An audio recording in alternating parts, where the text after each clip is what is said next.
Good morning everyone. आज पनि सधैँ चाहिँ आज बिहानी सुरु भइसक्यो र आजको दिन चाहिँ मेरो यसरी सुरु हुँदैछ। आज चाहिँ म तल मेरो सानो गार्डन छ त्यसमा धेरै नै झारहरू उम्रिसकेको थियो र यो क्लिन गर्नुपट्टि लागेको छु। यो रेनी सिजनमा चाहिँ यो चाहिँ 20 दिनमा सफा गर्दै गर्नुपर्ने हुन्छ। यो लियोले चाहिँ मलाई साह्रै डिस्टर्ब गर्दैछ। हेर्नुहोस् न, उसलाई चाहिँ जिस्केको जस्तो लाग्दै होला। अन्त जिस्केको जस्तो लागेर चाहिँ ऊ चाहिँ मसँगै चलिरहेको छ अघिदेखि। यो चाहिँ मेरो सागहरू पनि छ यहाँ मजाको, मलाई पुरा मिठो लाग्छ यो साग चाहिँ। र यो चाहिँ अस्तिदेखि सफा गरौँ भनेर सोचिरहेको थिएँ, तर घरभित्रकै कामले अल्झाइ बस्छ। बिहानकै काम हुन्छ र दिउँसोको फेरि लन्चको कामहरू हुन्छ। त्यसले गर्दाखेरि चाहिँ यहाँ तल चाहिँ आइपुगेकै थिएन। म चाहिँ अस्ति 1 महिना अगाडि सफा गरेको थिएँ, फेरि त्यस्तै भइहालेछ। बर्खामा छिटो हुन्छ हो। र आज चाहिँ म सबै कामहरू छोडेर चाहिँ म चाहिँ तल झरिहाल्नु पर्यो यो सफा गर्छु भनेर चाहिँ आज चाहिँ म तल उठ्ने बित्तिकै चाहिँ तल आएको छु र सफा गर्दैछु। फेरि यो सकेर ब्रेकफास्ट पनि त रेडी गर्नुपर्छ है, अरू कामहरू पनि हुन्छ। अन्त आज चाहिँ म ब्रेकफास्टमा चाहिँ ब्रेड दिन्छु, किनभने अब यो गर्दा अलिक लेट हुन्छ होला। तर नानीहरू चाहिँ छुट्टीमा ढिलै उठ्छ, उनीहरू त सुतिरहेको छ माथि। अन्त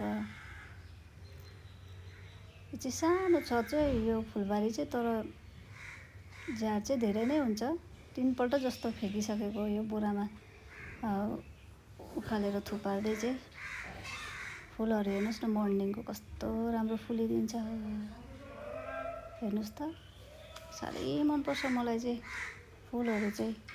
मान्छेले सिनेरी लगाउँछ बेसी जस्तो, तर मलाई चाहिँ फुल नै मनपर्छ। तर अब सिनेरी पनि राख्नै पर्छ, सधैँ त फुलको सिजन पनि त हुँदैन। त्यसले गर्दाखेरि सिनेरी पनि घरमा राख्नु जरुरी छ। तर मलाई चाहिँ फुलेको फुल नै मनपर्छ।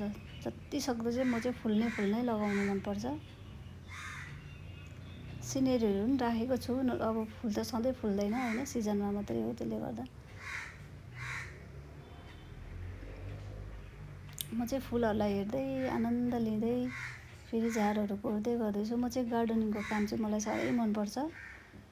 यस्तो कामहरू गर्नु चाहिँ मलाई पुरा मजा लाग्छ, मनपर्छ मलाई। झार जङ्गल गोड्नु, फुलहरू लगाउनु, यो चाहिँ मलाई चाहिँ गार्डनिङको कामहरू चाहिँ सबै नै मनपर्छ। टाइम पाएँ कि म चाहिँ यस्तैहरू गर्छु। हेर्नुहोस् न, यो 3 पल्ट फ्याँकिसक्यो, अझै छ र मोटामोटी सबै सफा भइसक्यो। अब चाहिँ ब्रेकफास्टको लागि नि माथि गएर छिटो गर्नुपर्छ। आज त तर सिम्पल म ब्रेड र चिया दिन्छु भनेर सोच्दैछु। ब्रेडलाई गरम गरेर त्यस्तै बनाएर दिन्छु, अनि खाना छिटो बनाउँदा भइहाल्छ लन्च। यो चाहिँ मेरो तलकै फुलहरू हो। यो घडी फुल अस्ति राखेको थिएँ नि, यो कस्तो मजाले हुँदैछ। अब फुल्नु पनि थाल्यो 1-2टा। धेरै फुलेपछि म फेरि देखाउने छु तपाईँहरूलाई। सबैलाई मन पर्दैन होला यो गार्डनिङको काम, फुलको कामहरू, तर जसलाई मनपर्छ उनीहरूलाई चाहिँ यो यस्तो टाइपको भिडियो सायद मनपर्छ पनि।